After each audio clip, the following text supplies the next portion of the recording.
Hello everyone, welcome to the course science. Today in our lecture we are going to do non-aqueous solutions. Our today topics are physical properties of solvent and its role in chemical reaction. Second is the type of solvent and the general characteristics. Third is the type of reaction in non-aqueous solvents. And the fourth very important topic is the characteristic properties and reaction of liquid ammonia with their advantages and disadvantages as a solvent. ठीक है, good to go. Then next, let's start our very first topic, that is physical properties of a solvent and its role in chemical reactions. Our first property is the melting point and boiling point. So जो melting point and boiling point होता है solvent का, वो determine करता है कि reaction कितने temperature range पर होएगी. ठीक है, तो देखो जितना ज़्यादा बॉइलिंग पॉइंट होगा उतना ही ज़्यादा हाई टेम्परेचर रिक्वायर होगा ना कंप्लीट करने को रिएक्शन के लिए. सो दैट मीन्स कि हाई बॉइलिंग सॉल्वेंट को हाई टेम्परेचर लगता है सो दैट कि वो अपने रिएक्शन को कंप्लीट कर पाए. जैसे कि हमारे पास एग्जांपल है वाटर का बॉइलिंग पॉइंट होता है अबाउट 0.0, मेल्टिंग पॉइंट होता है उसका 100, अमोनिया का वही एज कम्पेयर टू वाटर होता है -77. ठीक है, मेल्टिंग पॉइंट होता है -33.4. ठीक है, तो ये थे फर्स्ट करेक्टर. सेकंड करेक्टर है हमारे पास heat of fusion and heat of vaporisation. तो अगर देखें हीट ऑफ फ्यूजन क्या होता है, तो it is amount of heat required to convert 1 mole of solid solvent into liquid. ठीक है, और हीट ऑफ फ्यूजन क्या शो करता है, it indicate the strength of intermolecular forces liquid phase में. लिक्विड फेज में इंटरमोलिकुलर फोर्सेस की strength कितनी है. वहीं हीट ऑफ वेपराइजेशन क्या होगा, amount of heat required to convert 1 mole of liquid solvent. ठीक है ना, 1 mole of liquid solvent into vapour, that is the heat of vaporisation. और ये क्या इंडिकेट करता है, it reflect the strength of intermolecular forces in liquid phase. ठीक है ना, तो अगर देखें इनका रोल केमिकल रिएक्शन में, तो जितना ज़्यादा हीट ऑफ वेपराइजेशन होगा, या फिर हम कह दें जितना ज़्यादा रेट ऑफ वेपराइजेशन होगा उतनी ही स्ट्रॉन्ग इंटरमोलिकुलर फोर्सेस होंगी. अगर वाटर का देखें तो अबाउट 6.0 होता है heat of fusion, heat of vaporisation होता है अबाउट 40.65. ठीक है, अमोनिया का 5.65, सल्फर डाइऑक्साइड का 4.40 and heat of vaporisation ammonia का देखें तो 23.565 और सल्फर डाइऑक्साइड का 2.94. ठीक है, ये करेक्टर्स कर लिए हमने. नेक्स्ट है हमारे पास इसका character dielectric constant. So actually dielectric constant होता क्या है, it is a major of materials ability कि वो इलेक्ट्रिक फील्ड में से कितनी इलेक्ट्रिक एनर्जी को स्टोर कर पाते हैं. ठीक है, तो डाइलेक्ट्रिक कांस्टेंट काम कैसे आता है, ये मेजर करता है कि सॉल्वेंट की कितनी एबिलिटी है कि वो आयनिक कंपाउंड्स को डिसॉल्व कर पाए. ठीक है, तो जब डिसॉल्व कर देंगे इलेक्ट्रोस्टैटिक इंट्रैक्शन जो उनके मॉलिक्यूल्स में और we can say charged particles में वो कम हो जाएंगी. ठीक है, रोल देखें तो जितना ज़्यादा डाइलेक्ट्रिक कांस्टेंट होगा, ठीक है, वो उनके जो मॉलिक्यूल्स हैं, ठीक है, उनके मॉलिक्यूल्स के जो आयन है उतने ज़्यादा स्टेबल होंगे. ठीक है, सो दैट कि वो, और उसका काम क्या होगा कि वो आयनिक रिएक्शन को उतने ही स्टेबल कर सकते हैं. ठीक है, सो दैट मीन्स कि जिन सॉल्वेंट्स का डाइलेक्ट्रिक कांस्टेंट हाई होता है उनमें जो आयनिक सब्सटेंसेस होते हैं वो काफ़ी रेडली डिसॉल्व कर पाते हैं आयन्स उनमें. ठीक है, और जिनका डाइलेक्ट्रिक कांस्टेंट डिक्रीज होगा वो उतने जो डिसॉल्व नहीं कर पाएंगे. ठीक है ना. सो नेक्स्ट है हमारे पास डाइपोल मोमेंट. तो डाइपोल मोमेंट क्या होता है कि it is a major of separation of positive and negative charge, और we can say like distribution of charges in a molecule. ठीक है ना.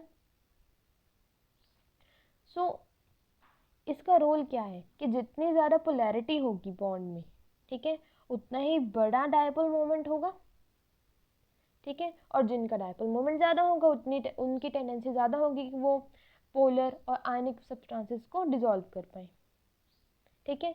तो एज अ रिजल्ट क्या होगा, ग्रेटर पोलैरिटी वालों में स्ट्रॉन्ग बॉन्ड्स होंगे उनके सॉल्वेंट्स में और सोल्यूट मॉलिक्यूल्स में, जो कि सॉल्यूट को डिसॉल्व करने में हेल्प करेंगे। तो सिंपल डायपोल मोमेंट क्या हुआ, तो it is a major of solvent ability so that कि वो स्टेबलाइज कर सकें चार्जेस को और डाइलेक्ट्रिक कांस्टेंट को भी वो डिटरमाइन कर सकें। नेक्स्ट हमारे पास करैक्टर आ जाता है इनका विस्कोसिटी, ठीक है। तो एक्चुअली विस्कोसिटी क्या होता है, it is a resistance to flow of solvent, ठीक है। तो जितने ज़्यादा विस्कोसिटी लग जाएगी उतनी ही जितनी ज़्यादा रुकावट आ जाएगी उनकी फ्लो को, ठीक है, उतनी ही मॉलिक्यूलर मूवमेंट कम हो जाएगी। दैट मीन्स क्या हुआ, रिएक्शन का रेट उतना ज़्यादा कम हो गया ना, और जितनी कम विस्कोसिटी है, जितनी कम रुकावट है, उतनी ही ज़्यादा वो डिफ्यूज़ कर पाएंगे और फटाफट वो रिएक्शन को करा देंगी। नेक्स्ट है हमारे पास type of solvent and their general characteristic, ठीक है। इसको हमने करना है एक चार्ट से, ठीक है, दिस इज अ चार्ट। तो टाइप्स में अगर हम देखें तो अराउंड 9 टाइप्स होते हैं। First is the protonic solvent, ठीक है।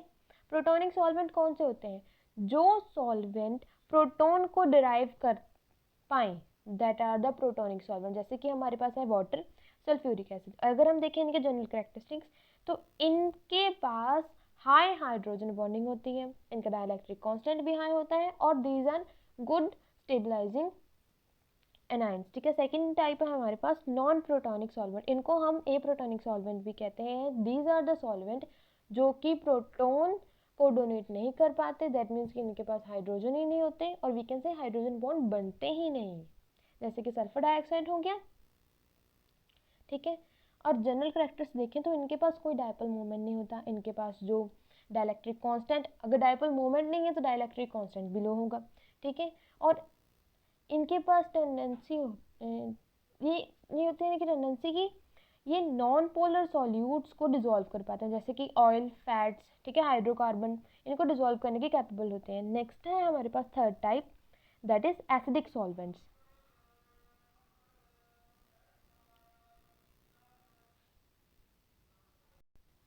नेक्स्ट है हमारे पास एसिडिक सॉल्वेंट। तो जो सॉल्वेंट के पास टेंडेंसी हो, दैट इज की स्ट्रॉन्ग टेंडेंसी हो कि वो प्रोटोन को डोनेट कर पाए, ठीक है, तो वो होंगे एसिडिक इन नेचर, जैसे कि हाइड्रोसल्फाइड है, हाइड्रोफ्लोराइड है, ठीक है। इनके कैरेक्टर देखें तो ये इनके पास हाइड्रोजन आयन की कॉन्सेंट्रेशन बहुत ज़्यादा है, तभी तो वो स्ट्रॉन्ग टेंडेंसी शो करते हैं कि वो उनको डोनेट कर पाए, ठीक है।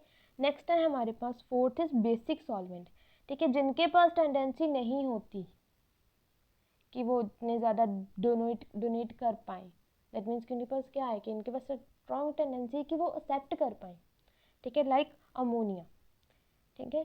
तो इनके करेक्टर देखें तो टेंडेंसी टू एक्सेप्ट इलेक्ट्रॉन। दूसरा है कि increase the concentration of hydroxyl ions. Fifth है हमारे पास एम्फोटेरिक सॉल्वेंट। जो एम्फोटेरिक का क्या मतलब होता है, जो दोनों ही शो करते हैं, ठीक है ना। तो ये होते हैं सॉल्वेंट जो एक्सिबिट करते हैं दोनों ही एसिडिक एंड बेसिक प्रॉपर्टी, जैसे कि हमारे पास एग्जांपल दी हुई है। और नेक्स्ट अगर देखें इनके कैरेक्टरिस्टिक, तो ये दोनों ही लाइक डोनेट भी कर सकते हैं प्रोटॉन को और एक्सेप्ट भी कर सकते हैं, दैट मीन्स कि ये शो करते हैं ड्यूल नेचर। सिक्स है हमारे पास आयनाइजिंग सॉल्वेंट। तो जो सॉल्वेंट सेल्फ आयनाइजेशन कर सकते हैं, these are the ionising solvent, जैसे कि वाटर है, हाइड्रोफ्लोराइड है, ठीक है ना। इनके कैरेक्टर देखें तो ये सॉल्वेंट सॉल्यूट को आयनाइज करा सकते हैं और डिसोसिएट करा सकते हैं इनटू आयंस। इनका डाइलेक्ट्रिक कांस्टेंट भी हाई होगा और ये हेल्प करते हैं to separate and stabilise ion, ठीक है। नेक्स्ट है हमारे पास seventh, these are the non ionising solvent, मतलब कि कौन से हुए जो कि आयोनाइज नहीं करते बिल्कुल भी, जैसे कि बेंजीन हो गया, कार्बन टेट्राक्लोराइड हो गया और हाइड्रोकार्बन हो गया, ठीक है। इन सॉल्वेंट के कैरेक्टर्स की बात करें तो ये सॉल्वेंट जल्दी से वो सॉल्यूट को एसोसिएट नहीं होने देते हैं आयंस में, ठीक है। इनका डाइलेक्ट्रिक कांस्टेंट भी कम होता है।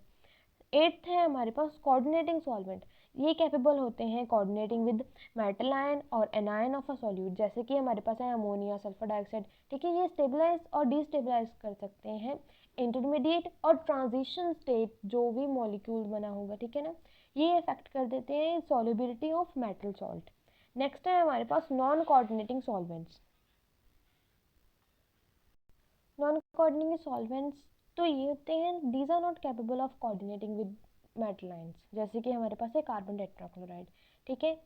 ये क्या कर देते हैं, ये एक स्टेबल इन्वायरमेंट बना देते हैं रिएक्शन को कंप्लीट होने के लिए, ठीक है ना, क्योंकि ये स्टेबलाइज भी नहीं करते, डिस्टेबलाइज भी नहीं करते, कोई फ़ायदा भी नहीं किया, कोई नुकसान भी नहीं किया, तो एज अ स्टेबल इन्वायरमेंट वो बना देते हैं उनको। नेक्स्ट है हमारे पास important topic that is solution in liquid ammonia, ठीक है। तो सबसे पहले हम करेंगे इसके करैक्टर्स, ठीक है। तो करैक्टर्स की बात करें तो ये होते हैं ब्लू इन कलर, ठीक है। और जैसे ही हमने इनमें जो मेटल की कंसंट्रेशन को बढ़ा दिया, ये इनका कलर चेंज हो जाएगा किसमें, ब्रॉन्ज में, और एक मेटेलिक अपीयरेंस शो करनी शुरू कर देंगे, ठीक है। थर्ड इसका कैरेक्टर है कि ये कंडक्टिंग होते हैं और इनके पास स्ट्रॉन्ग रिड्यूसिंग प्रॉपर्टीज होते हैं, रिडॉक्स रिएक्शन काफ़ी जल्दी ये करा देते हैं। फोर्थ है हमारे पास ये सॉल्यूशन पैरामैग्नेटिक होते हैं, ठीक है। पैरामैग्नेटिक करैक्टर्स डिक्रीज हो जाते हैं जब इनमें कॉन्सेंट्रेशन बढ़ जाती है, ठीक है। जब हम देखें तो जब एल्कलाई मेटल को हमने लिक्विड अमोनिया में डिसॉल्व कराया, ये इनमें ही हमने आगे करैक्टर्स करने हैं, ठीक है, विद द हेल्प ऑफ कि इनमें थोड़ी सी रिएक्शन करा देनी है। एल्कलाई मेटल को हमने डिसॉल्व कराया लिक्विड अमोनिया में, ये आयनाइज हो गया मेटल आयन में और वैलेंस इलेक्ट्रॉन में। अब दोनों ही एल्कलाई मेटल आयन और इलेक्ट्रॉन वो उसको हमने सॉल्वेट करा दिया, सॉल्वेशन करा दी उसकी अमोनिया मॉलिक्यूल के साथ, ठीक है। पहले देखते हैं हमने कराया कैसे। देखो हमारे पास क्या है, सोडियम है as a metal, liquid ammonia हमने डाला, क्या बन गया है वहाँ पर, सोडियम आयन और इलेक्ट्रॉन, ठीक है। सॉल्वेशन हुई, क्या क्या मिल जाएगा हमारे को, अमोनिएटेड आयन, अमोनिएटेड कैटायन, ठीक है। और कंप्लीट रिएक्शन ऐसे होगी। अब हमने ऐसा किया क्यों, क्योंकि जब हम इसकी सॉल्वेशन करा देते हैं ना, तो वहाँ पर जो इलेक्ट्रॉन बना होता है, कौन सा वाला, अमोनिएटेड इलेक्ट्रॉन, वो क्या कर देता है, विजिबल लाइट को एब्जॉर्ब करता है और वहाँ से ब्लू कलर को एमिट कर देता है, ठीक है। ऐसे कह देते हैं कि ऐसे ही अपना कलर शो करता है ब्लू, ठीक है। नेक्स्ट है हमारे पास इसकी करैक्टर की प्रॉपर्टी में से एक that is precipitation reaction show करते हैं ये, ठीक है। मान लो हमने लिया सिल्वर क्लोराइड, ठीक है, उसके हमने प्रेसिपिटेशन करा दी एक्वा सोल्यूशन में, जैसे कि हमने लिया पोटाशियम क्लोराइड, हमने उसमें सिल्वर नाइट्रेट ऐड किया, ठीक है। तो ये सिल्वर नाइट्रेट की किसके साथ कराई, एक्वा सोल्यूशन के साथ, और क्या वहाँ से प्रेसिपिटेट हुआ हमको, सिल्वर क्लोराइड, ठीक है। और साथ में क्या निकल जाएगा, पोटाशियम नाइट्रेट। अब जो वहाँ पर सिल्वर क्लोराइड निकला ना, हमने उसको आगे रिएक्ट करा दिया बेरियम नाइट्रेट के साथ, ठीक है, in the presence of liquid ammonia, ठीक है। वो जो क्या मिल जाएगा हमें, बेरियम क्लोराइड प्रेसिपिटेट होगा और AgNO3 बाहर चला जाएगा। दैट मीन्स कि क्या हुआ, दो बार डिकम्पोजिशन हुई है, तो इसीलिए प्रेसिपिटेशन रिएक्शन में होती है डबल डिकम्पोजिशन, ठीक है। थर्ड है इसकी प्रॉपर्टी दैट इज कि ये शो करते हैं अमोनोलिसिस। अमोनोलिसिस क्या है, it involves the attachment of ammonium ion and amide ion, जैसे कि होता है हाइड्रोलिसिस में, ठीक है। जैसे हमने हाइड्रोलिसिस की सिलिका क्लोराइड की, ठीक है, वाटर उसमें ऐड किया, हमें क्या मिल जाएगा, सिलिसिलिक एसिड। वैसे ही अगर हम देखें अमोनोलिसिस की, हमने अमोनोलिसिस के लिए भी हमने सिलिका क्लोराइड लिया, ठीक है, वहाँ पर हमने अमोनिया ऐड किया, तो हमें क्या मिल जाएगा, टेट्रा अमाइडो साइलेन मिल गया ना हमको, वो amide ion, tetra amido silane, that means कि SiNH2 4, ठीक है, टेट्रा अमाइडो साइलेन, और साथ में अमोनिया निकल जाएगा और क्लोराइड बाहर निकल जाएगा। अमोनोलिसिस का करैक्टर पता चल गया आपको। कुछ नहीं हुआ उसमें सिर्फ अटैचमेंट होगी अमोनियम आयन की और अमाइड आयन की। फोर्थ है हमारे पास कॉम्प्लेक्स फॉर्मेशन रिएक्शन।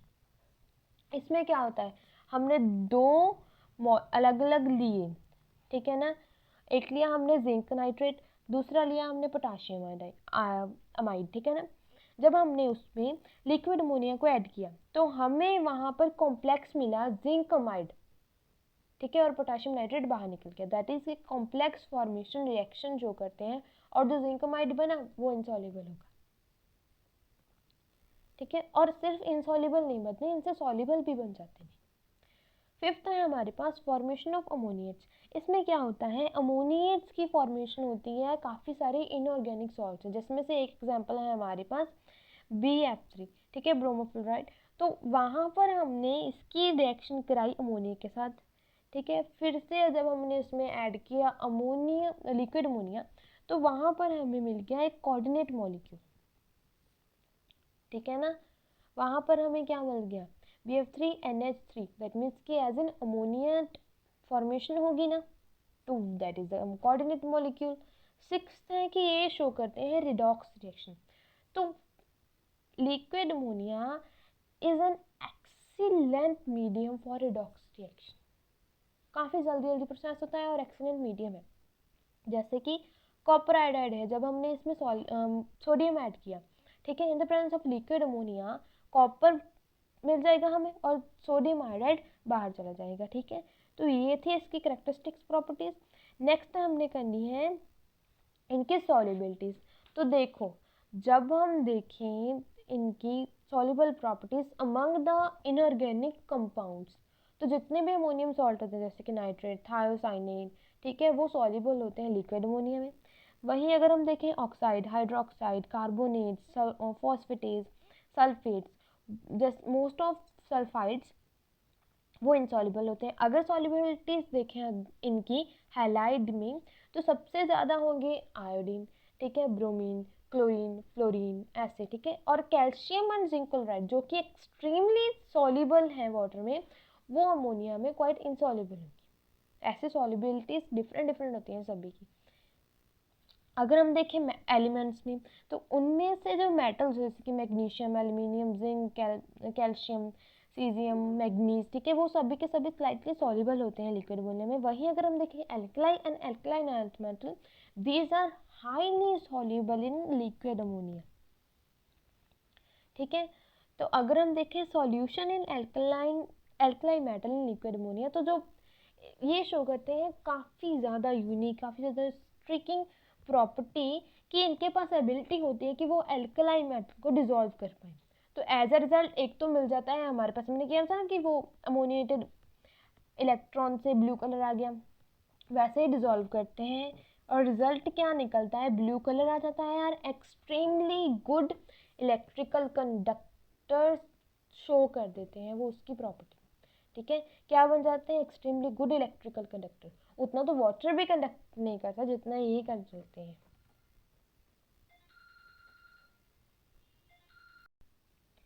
नेक्स्ट है इसका कंपैरिजन लिक्विड अमोनिया का विद वाटर, ठीक है। तो अगर हम देखें इसका कंपैरिजन वाटर के साथ, तो लिक्विड रेंज देखें तो melting point and boiling point liquid ammonia का कम होता है एज कम्पेयर टू वाटर, ठीक है। लिक्विड अमोनिया का होता है -77 एट टू -33, ठीक है ना। तो इसीलिए इसको हैंडल करना लाइक रिएक्शन में, रिएक्शन के बाहर भी काफ़ी ज़्यादा डिफिकल्ट होता है, ठीक है। वही as compare to water, water का इसके कंपेरिजन में ठीक होता है, उसको हम हैंडल कर पाते हैं। देयरफॉर तो इसको हैंडल करना डिफ़िकल्ट है, तो इसलिए जो प्रिकॉशंस हमको काफ़ी ज़्यादा रखनी पड़ती हैं जब हम इसको एज अ सॉल्वेंट यूज़ कर रहे होते हैं, ठीक है। दूसरा है हाइड्रोजन बॉन्डिंग। तो देखो, अमोनिया में जो नाइट्रोजन वो लेस इलेक्ट्रोनेगेटिव होती हैं देन ऑक्सीजन, ठीक है। इसलिए जो नाइट्रोजन, हाइड्रोजन एंड नाइट्रोजन का बॉन्ड है वो वीक होता है as compare to oxygen, hydrogen and hydrogen का बॉन्ड, ठीक है। एज अ रिजल्ट जो freezing point and boiling point है अमोनिया का कम होता है। थर्ड इसके कैरेक्टरिस्टिक में से देखें तो डाइलेक्ट्रिक कांस्टेंट। सो अमोनिया का डाइलेक्ट्रिक कांस्टेंट कम होता है वाटर के कंपैरिजन में, और इसीलिए ये होते हैं poor solvent for ionic substances. ठीक है। चौथा है कि सेल्फ आयनाइजेशन, जो एक्सटेंट है ऑटो आयनाइजेशन और सेल्फ आयनाइजेशन का लिक्विड अमोनिया का ज़्यादा कम होता है, ठीक है, एज कम्पेयर टू वाटर, ठीक है। इसीलिए ही ammonia are the good conductor of electricity, ठीक है। जैसे कि हम देखो, अमोनिया को हमने आयनाइज कराया, ठीक है, अमोनियम आयन में और अमाइड आयन में, तो एट -50 डिग्री सेल्सियस ये आयनाइज हुए।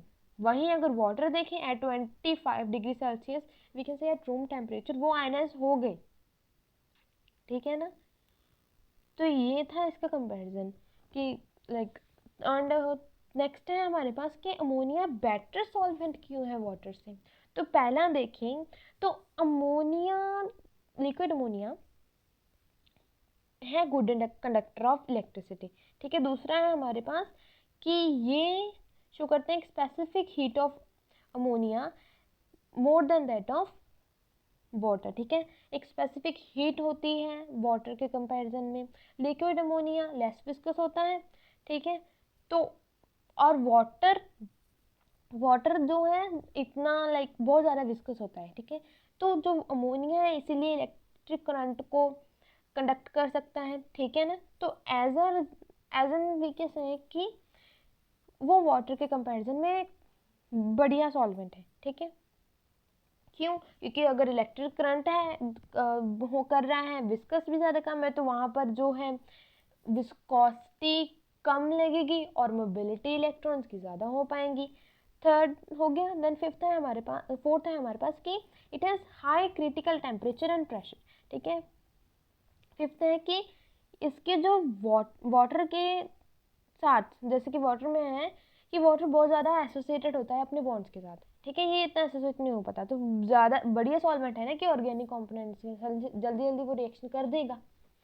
सिक्स है हमारे पास कि ये शो कर देता है strong reducing metal ammonia solution with alkaline metal, therefore it is an excellent solvent for many reduction reaction, ठीक है। काफ़ी जल्दी जल्दी रिएक्शन को कंप्लीट कर दिया, तो it is a good reduction reaction, good excellent solvent है। नेक्स्ट है हमारे पास रिएक्शंस इन लिक्विड अमोनिया। जो रिएक्शन हमने इसमें करनी है ना, वही रिएक्शन सेम हमने सॉल्वेंट, नॉन एक्वा सॉल्वेंट में लिख देनी है, ठीक है। फर्स्ट है हमारे पास एसिड बेस रिएक्शन। तो एसिड बेस रिएक्शन में देखें तो इसमें हम करते हैं according to solvent system concept of acid and basis, जो सब्सटेंसेस जैसे कि वाटर वो प्रोड्यूस करता है हाइड्रोनियम आयन, ठीक है, जो कि कैसे बिहेव करता है एज एन एसिड, और वो क्या बना देता है दूसरा हाइड्रोक्साइड आयन, वो एज एन बेस एक्ट करता है, that is the acid base reaction, ठीक है। वही अगर हम देखें अमोनिया का, जब अमोनिया की एसिड बेस रिएक्शन हुई तो उसने बना दिया अमोनियम आयन और अमाइड आयन, ठीक है। Ammonium ion act as acid and amide ion act as base. Next है हमारे पास प्रोटोलिसिस, ठीक है। तो कुछ कंपाउंड्स होते हैं जैसे कि यूरिया, एस्टिमाइड, सल्फामाइड, ठीक है, वो कैपेबल नहीं होते कि वो अपने प्रोटॉन्स वाटर को डोनेट कर पाए, ठीक है। वहीं वो अमोनिया को अपने प्रोटॉन काफ़ी जल्दी वो दे देते हैं, ठीक है। तो इसीलिए उन कंपाउंड्स को हम करा देते हैं रिएक्शन प्रोटोलिसिस रिएक्शन। जैसे कि हमने यूरिया लिया, हमने उसको अमोनिया के साथ रिएक्ट कराया और हमें क्या मिल जाएगा, वो एक अमोनिया का रिएक्शन मॉलिक्यूल और अमोनियम आयन बाहर चला जाएगा। नेक्स्ट है हमारे पास एसिड बेस न्यूट्रलाइजेशन। देखो, तो ये यूज़ करते हैं हम प्रैक्टिकली अनआयनाइज्ड वाटर को बनाने के लिए। जैसे हमने लिया HCl एंड सोडियम हाइड्रोक्साइड, ठीक है, वहाँ पे हमें क्या मिल जाएगा NaCl, ठीक है, सोडियम क्लोराइड, और वाटर बाहर निकल जाएगा। और we can say as an example हमने लिया है हाइड्रोनियम आयन, और उसको जब हमने हाइड्रोक्सिल एसिड के साथ रिएक्ट कराया हमें क्या मिल गया, अनआयनाइज्ड वाटर। तो ऐसे एक न्यूट्रलाइजेशन रिएक्शन हो जाती है और साथ में हमें प्रैक्टिकली अनआयनाइज्ड वाटर मिल जाता है। नेक्स्ट है हमारे पास, अगर हम देखें कि ये जो लिक्विड अमोनिया हमने कहा ना कि ये एम्फोटेरिक करैक्टर शो करते हैं दोनों ही, तो ऐसे देखते हैं कैसे शो करते हैं। तो एज अ बेस अगर हम लें लिक्विड अमोनिया को, जैसे हमने लिया यहाँ पर जिंक अमाइड, और ये साथ में लिया दैट इज बेस, साथ में लिया हमने एसिड, ठीक है। जब हमने उसमें ऐड किया लिक्विड अमोनिया तो वहाँ पर हमें क्या मिल जाएगा, जिंक क्लोराइड, और साथ में NH3 बाहर निकल जाएगा। और हमने लिया वही एज एन एसिड, अगर हमने लिया लिक्विड अमोनिया को तो हमने यहाँ पर जिंक अमाइड लिया, ठीक है, दैट इज एन एसिड। पहले वाले में बेस था, अब वाले में हमने एसिड लिया है। जब हमने इसमें ऐड किया पोटाशियम अमाइड तो इन द प्रेजेंस ऑफ ये वाटर क्या मिल जाएगा हमें, पोटाशियम जिंक हाइड्रोक्साइड, और वाटर बाहर निकल जाएगा, ठीक है। तो नेक्स्ट है हमारे पास रिएक्शन ऑफ अमोनो एसिड्स। तो देखो अमोनो एसिड्स क्या होते हैं, दीज आर द सब्सटेंसेस जो कि लिक्विड अमोनिया से जो NH4 पॉजिटिव आयन है दैट इज अमोनियम आयन है वो बाहर निकाल देते हैं। तो अमोनो एसिड्स आपको पता चल गया, ठीक है।